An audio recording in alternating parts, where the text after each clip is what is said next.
On the 4th of July, 1781, a British courier galloped along a wooded road near Dobbs Ferry, New York, carrying a letter that would decide the fate of a continent.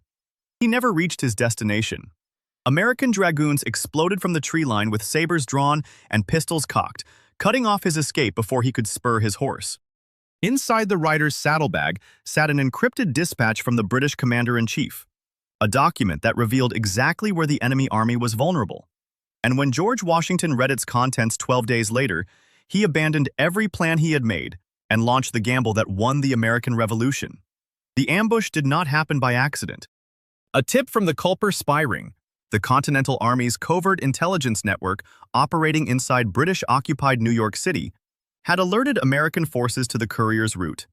The Culper Ring had spent years embedding agents within the city, gathering secrets from officers, merchants, and dock workers who did not suspect they were being watched. Their information flowed through a chain of couriers and dead drops, reaching Major Benjamin Talmadge, who ran the network with meticulous precision. On this occasion, the Ring learned that General Sir Henry Clinton was sending an express rider south with confidential correspondence for his field commander. Talmadge acted immediately. He dispatched a detachment of the 2nd Continental Light Dragoons to intercept the rider along the only practical route, the Albany Post Road, near the Hudson River crossing at Dobbs Ferry. The dragoons were cavalrymen hardened by years of raiding and reconnaissance, soldiers who knew the ground and knew how to spring a trap. They chose a narrow stretch of road bordered by dense woods, where a single horseman would have no room to maneuver or flee. When the British courier rounded the bend, they surrounded him before he could touch his pistol. The rider was an express from General Clinton's own staff, a trusted messenger carrying orders that were never meant to be read by anyone but their intended recipient. He carried a leather dispatch case stuffed with official communications, bound for Lieutenant General Charles, Earl Cornwallis, who commanded the British Southern Army in Virginia. Among those papers was a letter dated June 11, 1781, 3 weeks earlier, written in Clinton's own hand and addressed to Cornwallis. The letter was not written in plain English. It was encrypted using a British military cipher, a system designed to turn sensitive orders into meaningless columns of numbers that could only be read by officers holding the corresponding key.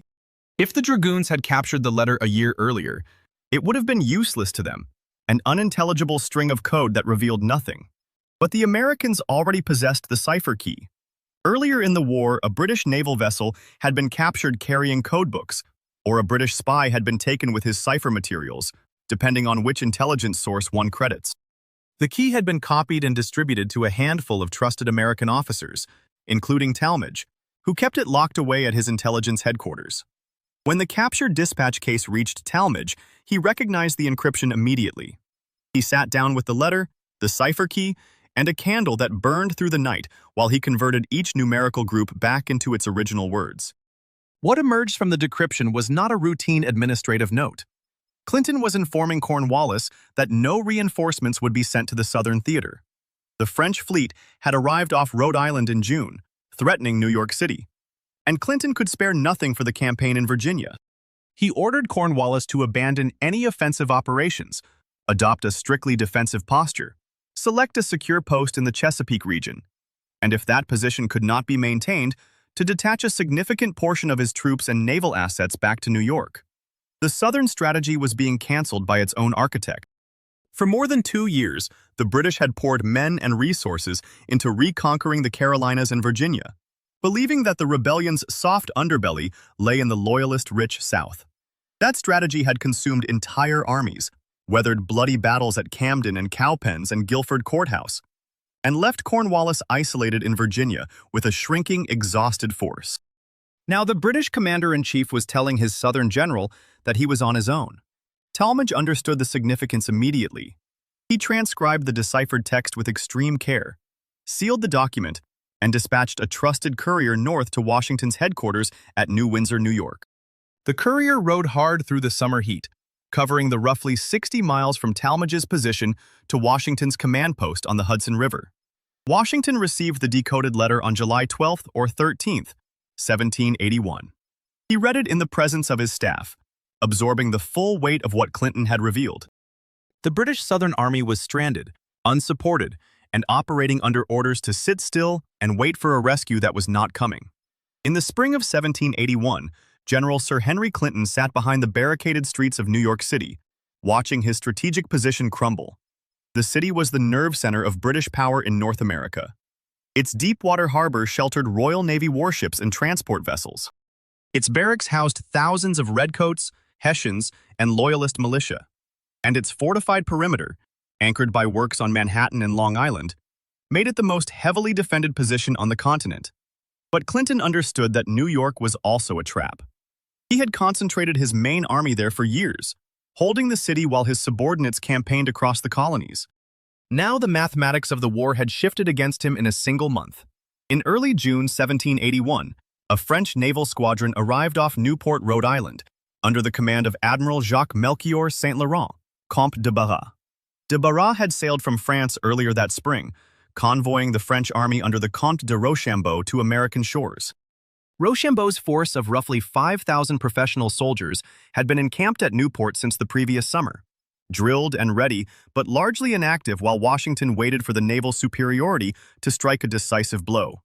Now de Barras brought word that additional French ships were expected in the Caribbean, and that the combined French fleet might soon move in force. To Clinton, this was not an abstraction. It was a dagger pointed at Manhattan. A combined Franco-American army of more than 10,000 men, supported by French naval dominance, could assault New York with overwhelming force. If the city fell, the entire British strategic position in North America would collapse. The garrison there represented the largest concentration of British regulars outside London itself. Its loss would be politically catastrophic and militarily irreversible. Clinton had been warning London for months that his position was precarious. He had requested reinforcements that never came. He had pleaded for additional naval support that Parliament declined to provide. Now, with French warships prowling the waters off Rhode Island, he made a decision that would reshape the war. He could spare nothing for the Southern theater. Every regiment, every cannon, every transport ship would be needed to defend New York from the assault he believed was imminent. The Southern campaign had been bleeding his resources dry for 2 years. What had begun in early 1780 as a brilliant strategic opportunity had become a bottomless pit of men, money, and time. The concept had seemed sound when the campaign launched. British forces would capture Charleston, South Carolina, the largest city and most important port in the southern colonies. They would rally tens of thousands of loyalists, who British intelligence estimated were waiting only for the king's troops to arrive before rising up against the rebellion. Those loyalist militias, stiffened by British regular regiments, would pacify the Carolinas and Georgia. Once the southern colonies were secured, the army would march north into Virginia, linking up with forces from New York and squeezing the remaining rebel strongholds between two converging pincers. The southern colonies would become a loyalist redoubt that could never be retaken. Charleston fell in May 1780.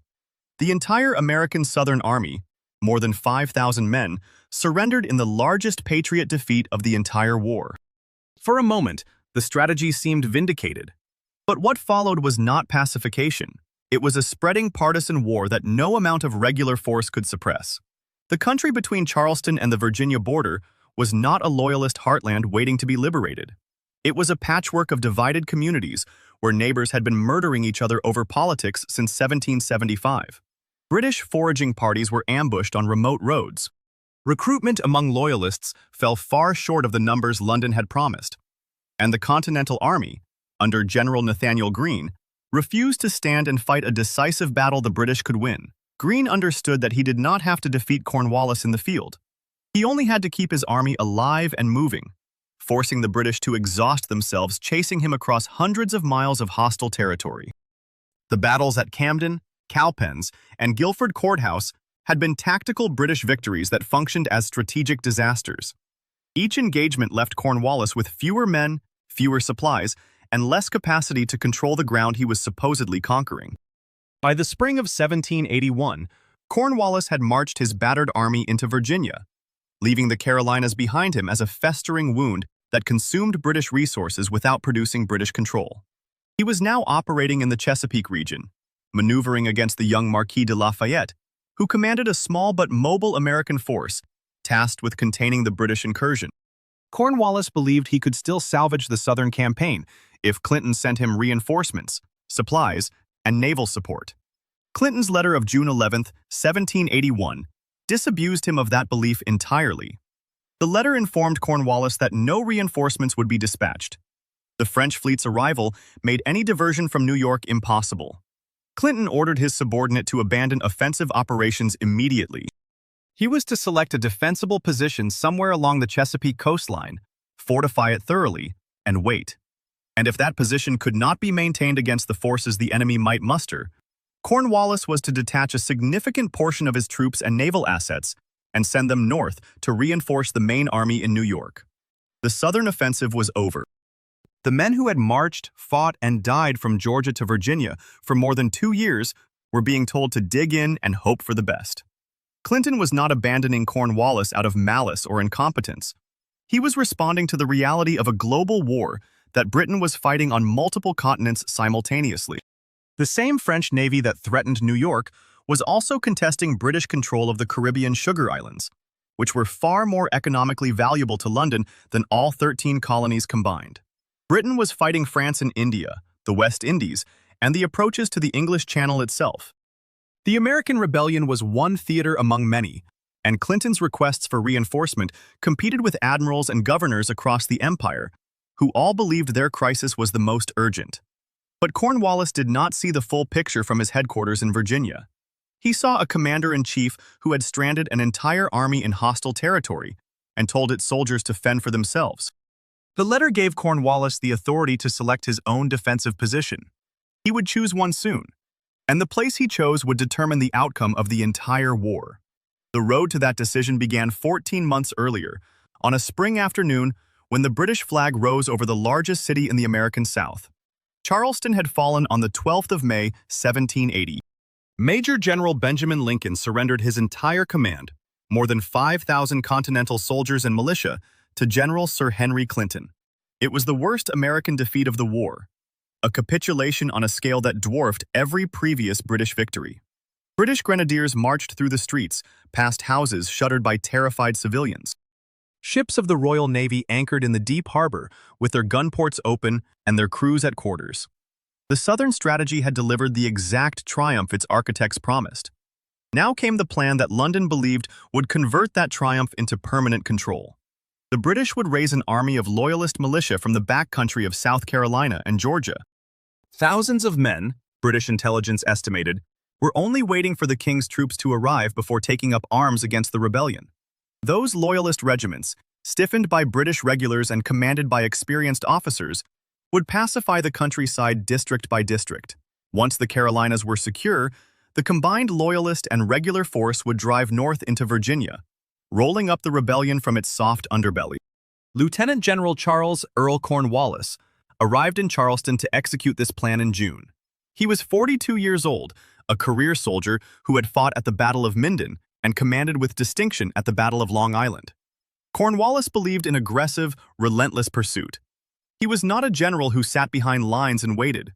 He moved north from Charleston almost immediately after the city fell. His army pressed into the interior of South Carolina, scattering American militia and seizing the key crossroads at Camden. There, on the 16th of August, 1780, Cornwallis faced General Horatio Gates, the so-called hero of Saratoga, who had been sent south by Congress to rescue the situation. Gates commanded roughly 3,700 men, many of them raw militia who had never stood against British regulars. The two armies met near dawn on a dusty field outside Camden. Cornwallis unleashed his red-coated infantry in a direct frontal assault. The American militia line collapsed within minutes, throwing down their muskets and fleeing before the British bayonets even reached them. Gates fled with them. He was reported to have ridden 170 miles in 4 days to escape the humiliation. When the smoke cleared, over 2,000 American soldiers were killed, wounded, or captured. Cornwallis had won the largest British field victory of the war since Brandywine in 1777. The road north into North Carolina seemed wide open, but the countryside refused to submit. The British expected loyalists to rise in their thousands. Instead, the backcountry ignited into a savage partisan war. Men like Francis Marion, a South Carolina planter turned guerrilla commander, struck British foraging parties from hidden swamp camps and vanished. Thomas Sumter, A rough-hewn frontiersman known as the Gamecock raided supply columns and outposts with a ferocity that unnerved even veteran British officers. Small detachments of redcoats sent to requisition grain and cattle were ambushed on narrow forest roads. Loyalist militias that did assemble were often attacked before they could link up with British forces. The pacification plan required control of territory, and Cornwallis discovered that territory could not be held when no soldier could travel alone without being shot. Meanwhile, the Continental Army in the South had found a new commander. General Nathaniel Greene arrived in North Carolina in December 1780 to take charge of the shattered remnants of Gates's army. Greene was a Quaker from Rhode Island with a pronounced limp and no formal military training, but he understood war on a level that Cornwallis would come to dread. He had no intention of fighting Cornwallis in a decisive battle. He only had to keep his army alive and moving, exhausting the British by making them chase him through country that gave them nothing. Greene split his already tiny force. 600 men under General Daniel Morgan swung west, threatening British outposts along the frontier. Greene took the rest east. Cornwallis had to respond to both threats and could not concentrate his full strength against either. He detached his most aggressive cavalry commander, Lieutenant Colonel Bannister Tarleton, with 1,100 men to hunt Morgan down. Tarleton was 26 years old, a young officer whose name already carried a dark reputation across the southern colonies. His mounted legion had earned the nickname the Green Dragoons, and their tactics were swift, brutal, and designed to break morale as much as bodies. He caught up with Morgan at a place called the Cowpens, an open grazing ground in the upcountry of South Carolina, on the 17th of January, 1781. The sun was barely up when Tarleton's infantry charged across the frost-covered grass. Morgan had arranged his men in 3 lines, a tactical design that used his own militia's skittishness as a weapon. He placed his least reliable troops in the first line and told them to fire 2 volleys, then fall back. The British surged forward, assuming the Americans were routing. They ran headlong into the Continental regulars waiting behind the rise. Morgan's cavalry swung around and hit them from the flank. Tarleton himself galloped away with a handful of survivors, his legend of invincibility shattered. The disaster at Cowpens stripped Cornwallis of one of his best units and a significant portion of his mobile force. But he refused to halt the campaign. Cornwallis burned his own baggage wagons, destroyed his luxuries, and stripped his army down to its fighting essentials. He chased Greene across the Carolinas into the early spring. On the 15th of March, 1781, the 2 armies met at Guilford Courthouse in North Carolina. Cornwallis attacked with his usual ferocity, driving his men through heavy fire into the American lines. Greene had positioned his forces in depth, using the terrain to bleed the British at each successive position. The fighting was vicious and close. British units entered the American lines 3 separate times, each time at horrific cost. Cornwallis lost over 500 men, more than a quarter of his entire army. When the Americans finally withdrew in good order, Greene's army was still intact. He had lost fewer than 300 men. Cornwallis claimed victory because he held the field, but his army was broken in everything but name. His casualties could not be replaced. His supply lines were non-existent. The countryside offered no rest, no recruits, no food.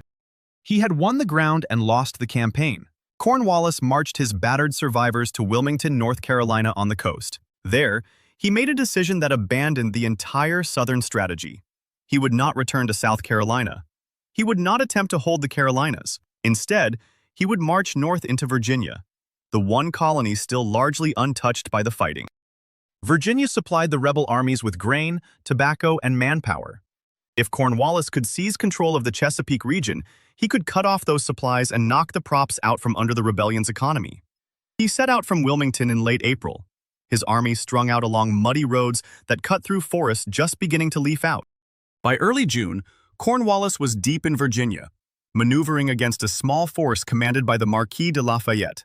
Lafayette was 23 years old, the young French aristocrat who had thrown his fortune and his reputation behind the American cause. His orders were not to fight Cornwallis directly. He was to stay alive, stay mobile, and keep the British from seizing the supply depots and river crossings that fed the Continental Army. Cornwallis pursued him across the Virginia countryside, burning tobacco warehouses and raiding farms. His men seized what they could eat and destroyed what they could not carry. But the deeper he drove into the state, the thinner his army stretched. He had roughly 5,000 troops. No reinforcements were coming from New York. No loyalist uprising materialized in Virginia's prosperous tidewater plantation. The plan to strangle the rebellion's supply lines required a secure base, a port that could be supplied and defended by the Royal Navy. Cornwallis needed a location on the Chesapeake where his army could dig in, wait for the fleet, and survive. He was about to choose it. The letter from Clinton that arrived in mid-June did not create his isolation. It merely confirmed what the previous year of fighting had already made true. The Southern offensive was finished. The men under Cornwallis's command were stranded at the end of a broken supply chain, in hostile territory, with no rescue coming. And their general was looking at a map of the Virginia coast, searching for a piece of ground he could hold. The intelligence that brought Clinton's letter into American hands did not begin with the dragoons on the Dobbs Ferry Road. It began months earlier, inside the most heavily guarded city on the continent. British-occupied New York in the spring of 1781 was a fortress. Timber barricades sealed every street leading to the waterfront. Earthworks and cannon batteries ringed Manhattan's southern tip. British warships crowded the harbor, their masts so thick they looked like a leafless forest. And yet, inside that locked city, a handful of civilians moved through the streets every day, watching. The Culper Spy Ring had been operating since 1778, planted in New York by Major Benjamin Talmadge at Washington's direct order. The ring's central agent was a merchant named Robert Townsend, who wrote under the code name Samuel Culper, Jr. Townsend ran a dry goods shop on Queen Street, supplying British officers with coffee, tea, and imported fabrics. He also wrote for a loyalist newspaper, which gave him access to military gossip, shipping manifests, and the private conversations of men who assumed he shared their politics. Townsend never stole documents. He never copied maps. He simply listened, remembered, and wrote down what he observed in a precise, unhurried hand. Every few days, a Setauket farmer named Austin Rowe rode into the city with produce to sell at market. Rowe was the courier. He collected Townsend's reports, folded them into small wallets of oilskin, and carried them back to Long Island, buried under the vegetables in his cart. From there, the messages passed to another agent, Abraham Woodhull, codenamed Samuel Culper Sr., who lived on a farm overlooking the Sound. Woodhull delivered them to a whaleboat captain named Caleb Brewster, who rowed the dispatches across Long Island Sound, under cover of darkness, to Talmadge's headquarters in Connecticut. The route was slow, dangerous, and absolutely essential. By the spring of 1781, Townsend was reporting on troop movements, fleet dispositions, and the growing anxiety inside Clinton's headquarters as French ships appeared off the coast. One of his reports in late June carried a specific detail. A British courier would be riding north from New York in the first days of July, carrying confidential dispatches to the Southern Command. The exact route was the Albany Post Road, the main artery running north from Manhattan along the Hudson River. Townsend had learned the courier's departure window from a loose-tongued staff officer who frequented his shop. He wrote the information in his usual neutral tone, presenting it as a commercial observation rather than an intelligence coup. The report moved through the chain. Caleb Brewster rode it across the Sound on a moonless night in late June. Abraham Woodhull passed it to a dragoon rider waiting at a prearranged safe house on the Connecticut coast. The rider carried it to Talmadge's desk. Talmadge read the message and understood immediately what it meant. He sent orders south to the forward cavalry posts along the Hudson, alerting them to watch the Albany Road in the first week of July. The men who received those orders belonged to the 2nd Continental Light Dragoons. They were a veteran cavalry regiment, commanded by Colonel Elisha Sheldon, that had spent years ranging the contested corridor between the British lines in Manhattan and the American camps in Westchester County. The dragoons knew the roads, the fords, the farms where a rider would have to slow down, the stretches of open ground where an ambush could be set with maximum surprise. On the morning of July 4th, 1781, a detachment of those dragoons took position in a wooded stretch near Dobbs Ferry, roughly 20 miles north of New York City. The road there narrowed between stands of oak and chestnut, the canopy dense enough to muffle sound. The dragoons waited through the heat of the morning, their horses tied back. He was riding alone, a single express on a fast horse, carrying a leather dispatch case slung across his shoulder. He did not see the Americans until they were already on him. The dragoons spurred out of the tree line, blocking the road in both directions and presenting enough force that resistance was pointless. The courier surrendered. The dispatch case was removed from his shoulder and opened on the spot. Inside, the dragoons found a packet of official correspondence, sealed and addressed to Lieutenant General Charles, Earl Cornwallis. The packet contained several documents. There were routine administrative papers, supply requisitions, and a formal letter dated June 11, 1781, written in General Clinton's own hand. The letter was not legible. It had been encrypted, transformed into rows of numbers arranged in neat columns, the standard British military cipher system designed to turn every word into a mathematical code. The dragoons did not attempt to read it. They secured the entire packet, remounted, and carried it north, riding hard through the afternoon heat toward the Hudson Highlands and the intelligence apparatus that waited beyond them. The captured dispatch reached Talmadge at his post in Connecticut within days. He spread the documents across his desk and sorted them. The administrative papers he set aside. The encrypted letter he held up to the lamp and studied. Clinton's handwriting formed the address lines, confirming the sender and the intended recipient. Talmadge recognized the cipher system immediately. He had broken it before. The key had been captured more than a year earlier, in January of 1780, when American forces seized a British dispatch vessel off the New Jersey coast. The ship had been carrying codebooks, cipher tables, and a complete key that laid out exactly how the numbered columns corresponded to words, names, and military terms. Talmadge had made copies. He kept them locked in a secure chest at his headquarters, available to a handful of trusted officers who handled sensitive communications for Washington. Now, with the letter on his desk, he retrieved the key and began the slow work of decryption. Each number group represented a word, and each word had to be looked up in the cipher tables, written down, and then read in sequence to reconstruct the original English text. Talmadge worked through the night.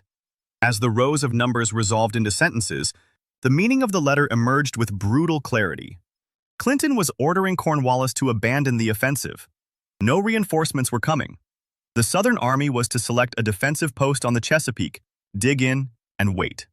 If the position could not be held, Cornwallis was to detach troops and naval assets back to New York. The letter was a surrender of the entire Southern strategy, written not in the language of retreat, but in the dry administrative tone of a commander reallocating resources he no longer possessed. Talmadge laid down his pen and read the completed text once, then twice. He knew what he was holding. He copied the deciphered letter in his own hand, sealed the copy, and ordered a courier to carry it immediately to General Washington's headquarters at New Windsor, New York, 50 miles up the Hudson. The courier rode through the night of July 12th. By the morning of July 13th, the decoded letter was in Washington's hands. Washington received the copy at his headquarters in New Windsor, New York. The general was quartered in a modest brick house overlooking the Hudson River. His desk was covered with maps of Manhattan and Long Island. For weeks he had been planning an assault on the British garrison in New York City. The arrival of the French army at Newport had made that assault possible. He had been corresponding with Rochambeau for months about the timing and direction of the strike. Now the courier from Talmadge stood before him, carrying a folded paper that changed everything. Washington broke the seal and read the deciphered text. The language was dry and administrative. Clinton wrote of troop allocations and defensive postures, and the impossibility of sending reinforcements south. He listed the regiments he could not spare. He described the French threat to New York as the overriding strategic concern. He instructed Cornwallis to select a secure defensive position on the Chesapeake, and if that position could not be maintained, to send troops back to New York. Nowhere in the letter was there any mention of resuming offensive operations in the Carolinas. Nowhere was there any plan to reconquer the southern colonies. The aggressive campaign that had consumed thousands of British troops and millions of pounds was simply being abandoned. Washington read the letter a second time and grasped the full implications. Clinton was not ordering Cornwallis to hold the South and wait for better circumstances. He was ordering him to dig in and hope for the best. The British commander in New York had effectively written off the entire Southern theater. Washington could hardly have asked for a clearer picture of his adversary's intentions. The intelligence was so precise, so perfectly timed, that it amounted to a stolen glance at the enemy's hand. He set the letter down and began immediately to reconsider everything he had been planning. The New York campaign had been the central assumption of Franco-American strategy for more than a year. Now that assumption was cracking open.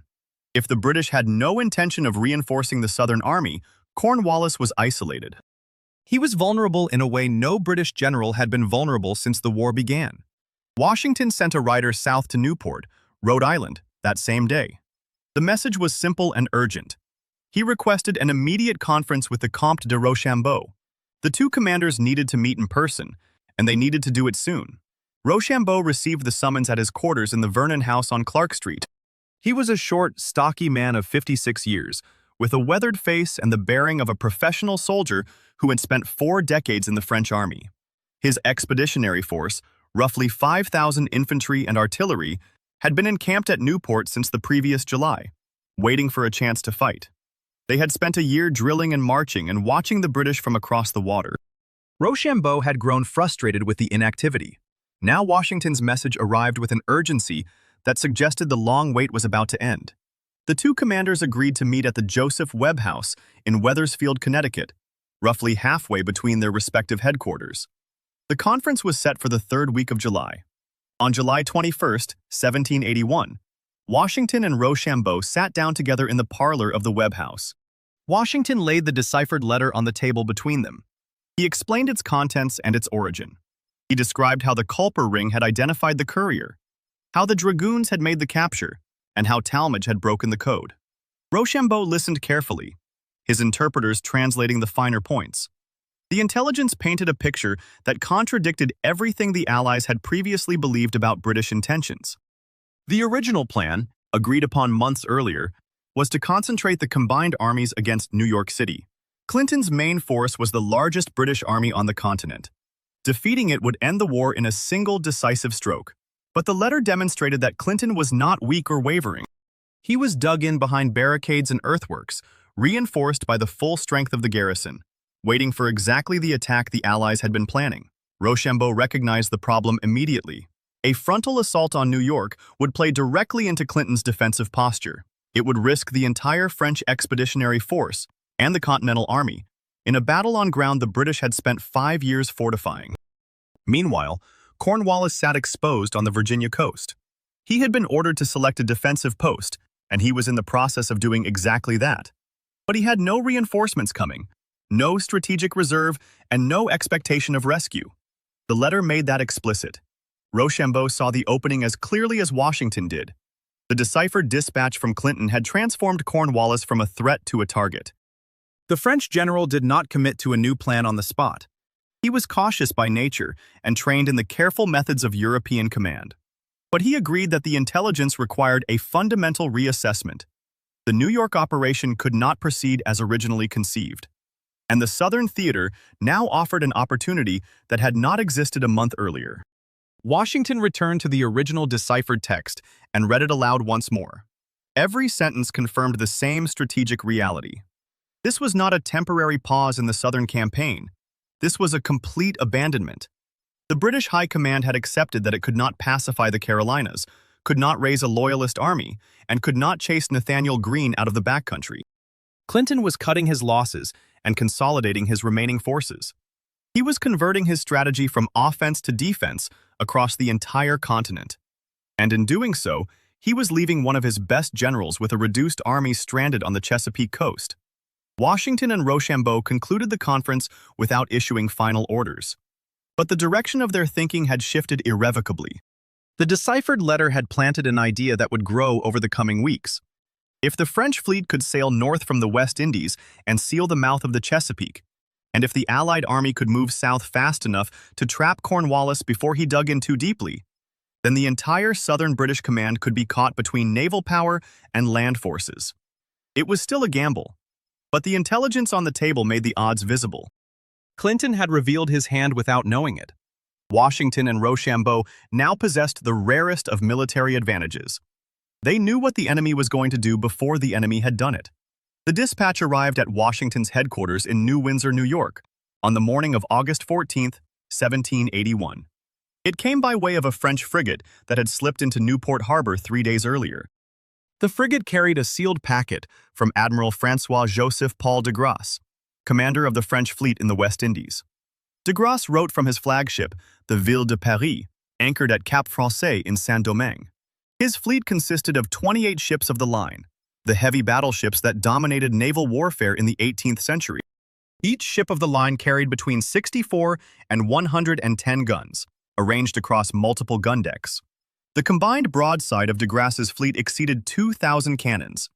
In addition to the warships, de Grasse had embarked 3,000 French infantry under the command of the Marquis de Saint-Simon. These were veteran troops, seasoned by years of campaigning in the Caribbean. De Grasse's letter stated his intentions with a clarity that left no room for ambiguity. He would not sail for New York, as Washington had originally requested. Instead, he would bring his entire fleet to the Chesapeake Bay. The decision was his alone to make, and he had made it. De Grasse explained his reasoning in the letter that Washington now held in his hands. The hurricane season in the Caribbean limited how long the fleet could operate away from its base. He could provide naval superiority in North American waters only until late October. After that, the fleet would have to return to the West Indies to avoid the seasonal storms. New York lay too far north for a campaign that could be completed within that narrow window. The Chesapeake, however, was reachable and could be blockaded within the time available. De Grasse proposed a campaign of roughly 6 weeks, from mid-September to the end of October. He needed the Allied army to be in position by the time his ships arrived off the Virginia coast. The admiral also addressed the practical matter of payment for the campaign. The French army and navy operating in America were running short of hard currency. De Grasse requested that Washington bring whatever specie the Continental Congress could scrape together. Without it, the admiral warned, he could not guarantee the cooperation of local merchants and ship captains. Washington read the letter in the presence of his aides, the implications settling like a weight across the room. The French fleet was not a theoretical asset that might arrive sometime in the future. It was a known quantity, sailing on a known date, heading for a known destination. De Grasse had committed the largest French naval force ever sent to American waters to a specific operation. That operation precisely matched the opportunity revealed by Clinton's intercepted letter a month earlier. The two pieces of intelligence now locked together with the force of a key turning in a lock. Clinton had ordered Cornwallis to dig in on the Chesapeake and had refused to send reinforcements. De Grasse was bringing the naval power to seal the Chesapeake and prevent any British relief by sea. Washington now possessed both the target and the means to strike it.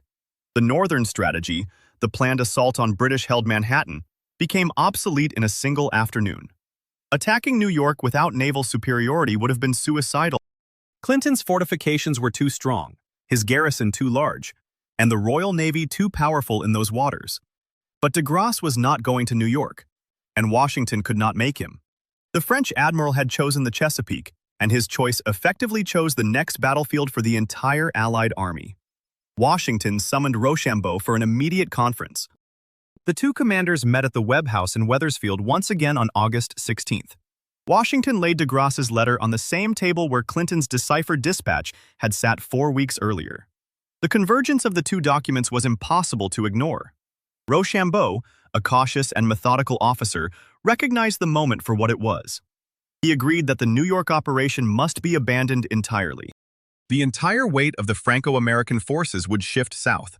The plan now was simple in concept and staggering in scale. The combined army would march over 400 miles from New York to Virginia. They would link up with the Marquis de Lafayette, who was already shadowing Cornwallis with a small force of Continentals and militia. De Grasse would arrive at the mouth of the Chesapeake with his fleet and seal the bay. Cornwallis, trapped between the Allied army on land and the French fleet at sea, would have no escape. The window for execution was brutally narrow. De Grasse had pledged to remain on station only until late October. If the Allied army did not arrive in time, the fleet would sail away and the opportunity would be lost. If Cornwallis finished fortifying his position before the trap closed, the siege could drag on longer than the available time. If Clinton discovered the movement and reinforced Cornwallis by sea before de Grasse arrived, the entire gambit would fail. Washington and Rochambeau issued the first orders on August 17th. The French army at Newport began packing its tents and artillery. The Continental Army in the Hudson Highlands started stripping its encampments. Ammunition wagons were loaded, supply depots inventoried, and the sick removed from the muster rolls. The quartermasters received instructions to secure every available boat, wagon, and team of horses along the intended route south. Washington also ordered the construction of large brick bread ovens on the New Jersey side of the Hudson. He made sure British agents in New York saw the ovens going up. The ovens were a deception, a visible signal that the army planned to stay in the region and continue the siege of New York. Clinton, watching from his headquarters on Broadway, saw exactly what Washington wanted him to see. The British commander remained convinced that the Allied army was preparing a fall offensive against his own position. He ordered his garrison to strengthen its earthworks and stockpile supplies for the coming attack. He did not look south. The real movement began on August 19, 1781. A combined French and Continental force of more than 7,000 men started the long march toward Virginia. The deciphered letter and the French admiral's promise had aligned. The war was now moving to the Chesapeake. The French army broke camp at Newport on the same morning. Rochambeau's regiments marched to the waterfront in precise columns, their white uniforms bright against the gray Rhode Island sky. Transports ferried the soldiers across Narragansett Bay to the mainland, where the long road south awaited. The Continental Army moved out from the Hudson Highlands in a looser formation, its columns stretching for miles along the dusty roads. Washington rode at the head of the main body, his presence steadying the men who had spent months waiting for a fight that never came. The route carried the Allied force through northern New Jersey, a landscape scarred by years of foraging armies and partisan raids. Local farmers watched the columns pass with a mixture of hope and exhaustion. They had fed armies before, both friend and foe, and they knew what a marching force could do to a harvest. Washington issued strict orders against looting and foraging without payment. He needed the countryside to remain loyal, and he needed Clinton to remain blind. The bread ovens on the Hudson continued to burn, their smoke visible from British observation posts on Manhattan. American work parties kept hauling lumber and digging earthworks within sight of the enemy lines. A regiment of militia paraded near King's Bridge, firing practice volleys that echoed across the Harlem River. Clinton's spies reported the activity back to Broadway, confirming what the British commander already believed. Washington was coming for New York. The Continental Army even staged a mock movement toward Staten Island on August 20th. Boats were assembled on the New Jersey shore, pontoons lashed together, and troops marched toward the water, as if preparing for an amphibious landing. British intelligence officers scribbled urgent dispatches warning of an imminent assault. Clinton ordered his outer defenses reinforced and recalled several patrols to strengthen the garrison. He did not order a single regiment south. The deception held for the entire first week of the march. By the time Clinton began to suspect something was wrong, the Allied army was already across the Delaware River and moving fast. The route south followed a patchwork of colonial roads, some paved with gravel, most little more than packed dirt, worn down by decades of wagon traffic. The French infantry marched in disciplined cadence, their drummers setting a steady rhythm that carried through the pine forests of New Jersey. Rochambeau's artillery train, heavy bronze cannons mounted on iron axle carriages, rumbled along at the rear of the column. Each gun required a team of 6 horses and a crew of 10 men to keep it moving through the ruts and mud. The Continental troops moved lighter, many of them wearing hunting shirts and homespun coats, patched so many times the original fabric was barely visible. Their muskets were a mix of French Charlevilles, captured British Brown Besses, and a few rusty relics from the early days of the war. Fewer than half the men had proper bayonets. They carried their ammunition in leather pouches worn thin from years of campaigning. The army crossed into Pennsylvania at Easton, where the Delaware River narrowed between wooded hills. Townspeople lined the streets to watch the French regiments pass. The sight of professional European soldiers marching through a small colonial town drew crowds from miles around. Children ran alongside the columns, staring at the white uniforms and the tricolor cockades pinned to the soldiers' hats. The French officers tipped their caps and called out greetings in accented English.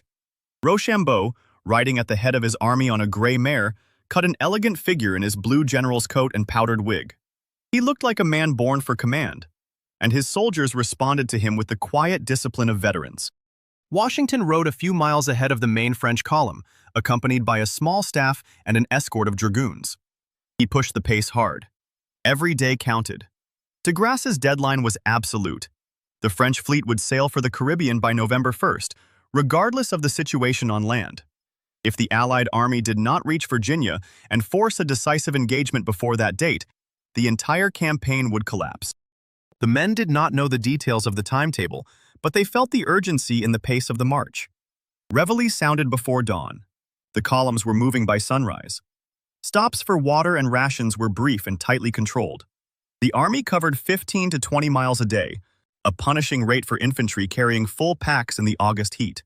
Soldiers collapsed from heat exhaustion and dehydration.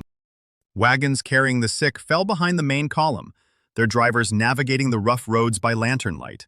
Some of the less fit militia units were left behind entirely, ordered to catch up as best they could, or remain in garrison towns along the route. Washington could not afford to slow the main body. The army reached Philadelphia on August 30th, 11 days after leaving the Hudson Highlands. The city turned out to greet them. Church bells rang from every steeple. The Continental Congress, still sitting in Philadelphia after its return from the crisis years of 1777 and 1778, assembled to receive the commander-in-chief. Washington rode through the streets at the head of a column of Continentals, his uniform dusty from the road, but his bearing undiminished. The French regiments followed the next day, parading through the city in full dress uniforms that they had somehow kept clean through 2 weeks of marching. Philadelphia's merchants and bankers watched the spectacle with a mixture of pride and calculation. A French army marching through the capital meant the alliance was real. The war was turning, and the investment in American independence might actually pay off. The army did not linger. Washington ordered the march resumed on September 2nd. The route now turned southwest, crossing into Delaware and then Maryland, where the roads grew narrower and the towns smaller. The Chesapeake Bay glittered off to the east, a vast sheet of blue water that would soon hold the fate of the entire campaign. Some of the French heavy artillery and baggage was loaded onto transports at Head of Elk, Maryland, and sent south by water. The ships would rendezvous with the army in Virginia, sparing the infantry the brutal labor of hauling siege guns overland. The rest of the force pushed on through the Tidewater country, crossing the Potomac River at Georgetown and entering Virginia in the second week of September. The landscape changed as they moved south. The farms grew larger, the tobacco fields stretching for acres under the hot September sun. Enslaved workers in the fields looked up as the columns passed, watching armed men in blue and white tramp past their masters' property lines. The army did not stop to discuss the contradiction. It was marching to win a war for liberty, funded by a slaveholding planter aristocracy, allied with a monarchy that ruled colonies of its own. The soldiers kept walking. The combined force reached Williamsburg on September 14th. The town sat on a low ridge between the James and York rivers, a quiet colonial capital of brick buildings and shaded streets. The Marquis de Lafayette was waiting there with his small force of Continentals and Virginia militia. He had been shadowing Cornwallis for months, refusing battle when the odds were against him, snapping at British foraging parties when he could, and keeping the enemy pinned to the coast. When Lafayette rode out to meet Washington and Rochambeau, the young Frenchman was visibly moved. He had been fighting in America since 1777, and now, at last, he saw the full weight of the alliance arriving to finish the job. The three commanders met in Williamsburg on the evening of September 14th. Washington, Rochambeau, and Lafayette sat together in a brick house near the town green, maps spread across a table, candles burning low. They reviewed the situation.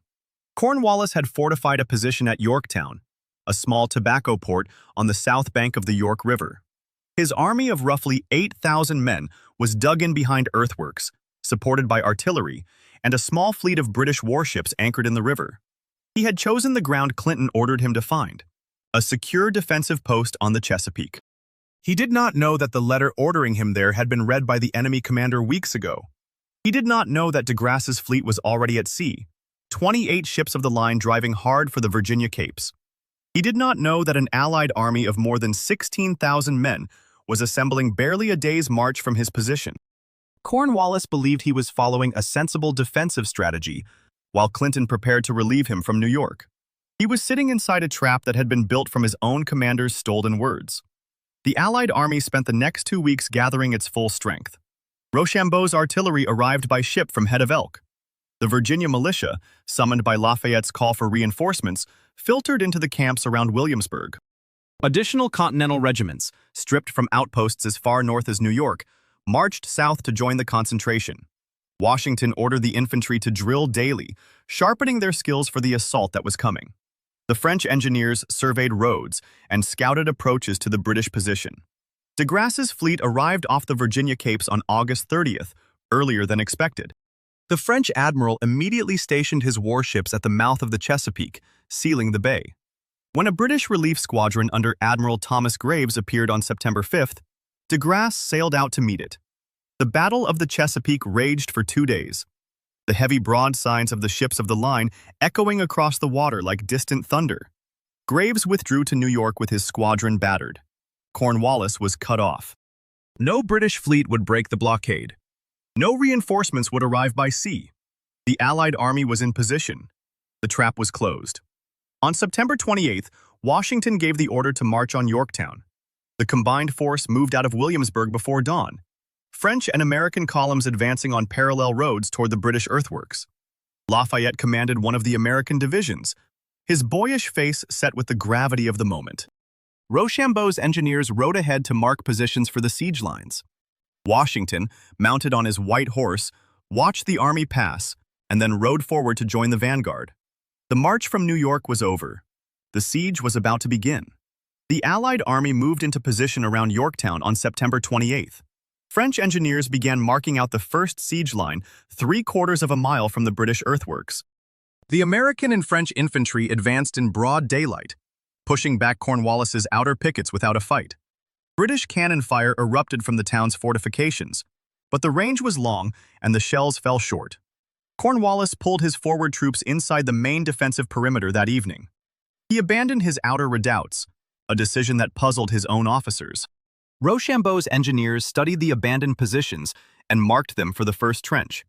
On the night of October 6th, after a week of hauling artillery and digging under constant rain, the Allies broke ground. Working parties of 1,500 men began digging the first parallel line under cover of darkness. The British garrison did not detect the movement until first light. By then, a deep trench zigzagged across the open ground, supported by artillery bastions. The heavy guns arrived shortly after sunrise. French 24-pounders and American siege mortars opened fire on October 9th. The bombardment continued without pause for 9 days. Solid shot smashed into the British earthworks, and explosive shells arced over the fortifications into the town. Houses collapsed under the pounding.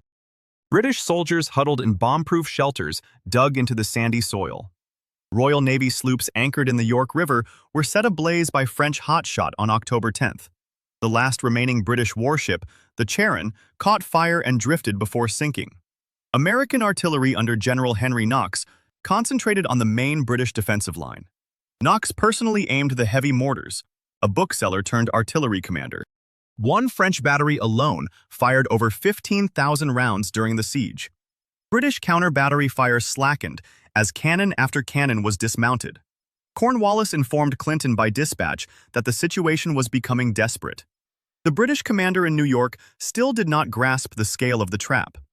On October 11th, the Allies began digging a second parallel, closer still to the British line. Two advanced British redoubts, numbers 9 and 10, blocked completion of the trench. Washington ordered a direct assault. On the night of October 14th, American light infantry under Colonel Alexander Hamilton stormed Redoubt 10. The Americans crept forward with unloaded muskets, their bayonets glinting in the starlight. They crossed the abattis, the pointed logs protecting the redoubt, under heavy fire. Hamilton led the charge through the ditch and over the parapet. The fight lasted less than 10 minutes. French troops under Baron de Viomenil took Redoubt 9 at the same time, suffering heavier casualties. Both positions fell before midnight. Civilians in Yorktown, including many enslaved African Americans who had fled to British lines, had been forced out of the town days earlier. They now wandered the no-man's land between the lines, without food or shelter. The British cowered inside their shrinking perimeter. On October 16th, Cornwallis ordered a desperate counterattack against the Allied second parallel. A small force of guardsmen and light infantry spiked several French cannons, but were driven back. That same night, Cornwallis attempted to evacuate his army across the York River to Gloucester Point. He loaded the vanguard onto boats under cover of darkness. A sudden, violent squall scattered the boats and made any crossing impossible. At dawn, the survivors straggled back to the Yorktown shore. The attempt had failed. Cornwallis's artillery fell silent that morning. White flags appeared above the British works on October 17th. A British drummer boy beat a parley at the rampart. An officer emerged with a letter from Cornwallis requesting a 24-hour cessation of hostilities for surrender negotiations. Washington granted 2 hours. The terms were signed on October 18th in the home of Augustin Moore, a local merchant. Cornwallis did not attend. He remained in his headquarters, complaining of illness. On October 19th, the British and Hessian garrison marched out between the American and French armies. More than 7,000 soldiers, many of them elite regiments, stacked their arms on the surrender field. The British band played a tune called "The World Turned Upside Down," according to veteran accounts. Some of the red-coated soldiers wept as they threw down their muskets. Others stared ahead without expression. General Charles O'Hara, Cornwallis's second, offered the sword of surrender first to Rochambeau. Rochambeau directed him to Washington. Washington, in turn, directed O'Hara to Major General Benjamin Lincoln, who had been forced to surrender at Charleston the year before. Lincoln accepted the sword and returned it. The formal ceremony took 4 hours. The soldiers filed back into Yorktown as prisoners of war. The Allied commanders ate dinner together that night, at a table set with captured British silver. News of the surrender traveled north aboard a fast schooner named the Dolphin. It reached Philadelphia on October 24th, where bonfires lit the sky. Lord North, the British Prime Minister, received the report on November 25th. He reportedly paced the room, repeating that it was all over. The war continued officially for 2 more years, but the British government soon voted to end offensive operations. The French fleet departed the Chesapeake on November 5th. Washington marched the bulk of the army back to New York to resume the standoff with Clinton. But the threat of a British Empire in America had been broken at Yorktown. Across the Atlantic, negotiations would now begin.